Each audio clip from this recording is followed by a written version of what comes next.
Yo, what up guys, it's Juan on JB Reviews. Today I'll just be showing you my next gen console setup and layout. So for those of you lucky enough to get your hands on a PS5 or an Xbox Series X, you will without question need the proper gear and setup to take full advantage of these new next gen consoles. And with that, I'm just going to be going over the layout that I currently have in terms of soundbar, headsets, etc. So first things first, you without question need to actually get your hands on a next gen console, whether it is a PS5 or a Series X or S. If you can weave your way through the bots, all these scalpers and such, and get your hands on one, that is definitely step one. If you've done that, you can move on to step two. Step two for me was definitely securing a very solid TV. Now I am personally rocking the LG C9. It's a 65-inch OLED TV that supports HDMI 2.1 on all of the HDMI ports. And what that basically does is it gives me the ability to access 4K at up to 120 Hertz. Now you will not have that ability on all games with these next gen consoles, but some games will utilize that function. So again, definitely get a compatible TV that has functions like that.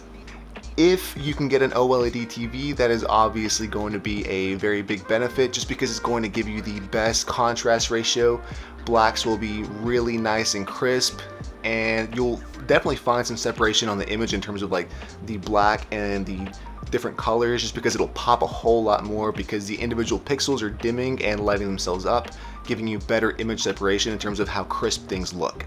Now, assuming you've done that and you're moving on to the next thing, this one is actually going to be really important. It tends to be something that a lot of us overlook. We think that it's not really important. It actually is. Again, not going to hound you for it. I myself have fallen victim to doing this. Fortunately for you, your boy Juan is here to hook you up, remind you, and let you know that not smashing that like button is a big deal. Now you definitely do not need to go with the C9 like I'm doing. You could go with the C10, or if you're one of those that are going to wait for the new Evo OLED TVs, you could do so. But again, you don't need to go with an LG TV. You can definitely go with some of the Sony TVs. Those are very good TVs. Samsung TVs, even some of the Vizio TVs are pretty solid. Just definitely make sure that it's going to be HDMI 2.1 compatible. That way you take full advantage of your next gen consoles. Now they say size doesn't matter, but it kind of does. To a point, of course. Definitely, in my opinion, 55 inches or bigger in terms of a TV is going to be the way that you want to go.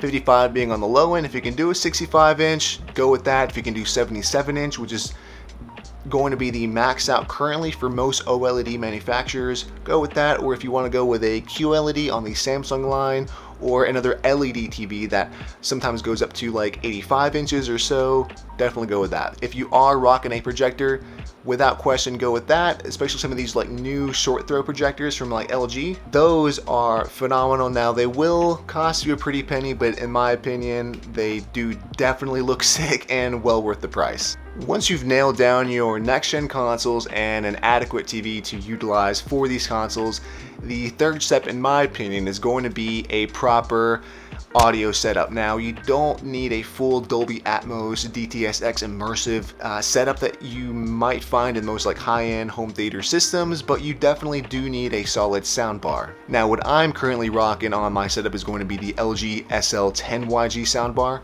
from Samsung. That's going to be their top end from 2019, so it'll be 2 years old depending on what they drop this year, but it's still very relevant and very nice. Now what the SL10YG provides me is going to be 3 front-facing channels, 2 on the side that will expand the soundstage up front, and it also comes with 2 Dolby Atmos up-firing channels.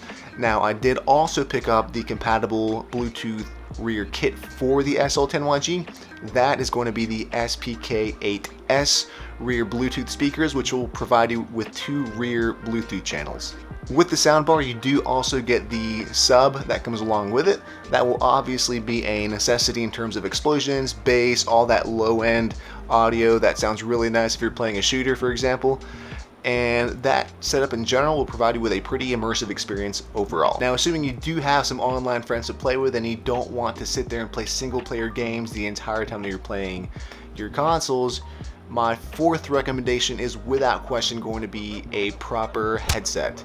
Now, I will be rocking the Astro A50 Gen 4s on the next gen setup. The Astro A50 Gen 4s are compatible with next gen consoles. My variant is going to be the Xbox variant.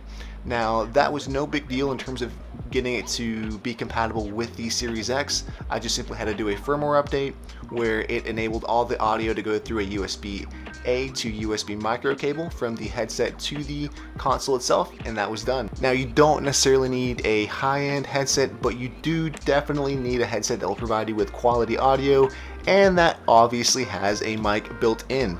Now, I went a little higher end just because I wanted fully wireless. I didn't really want to bother with cables and such, though I do recognize that a wired headset does provide you with better quality in terms of audio and such, especially if you do have that set up with a amplifier, for example, a DAC, that whole setup. If you want to go with like super crazy high end, you could go with like one of the crazy Sennheiser setup in terms of headsets and such, but I just went with the Astro A50s and they work fine for me.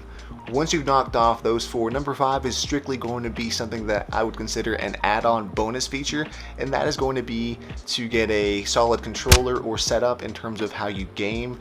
Now, I went with the Elite Series 2 controller on the Microsoft end. What that does give me is going to be the ability to customize all of my button layouts and such, and my adjustable triggers.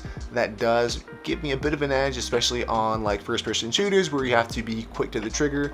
That will definitely help you out a lot, and you do also get a big benefit in terms of like mapping out your layout to reload, jump up and down, crouch, all of that. If you want to adjust the rear paddles to do so, that is a big benefit as well.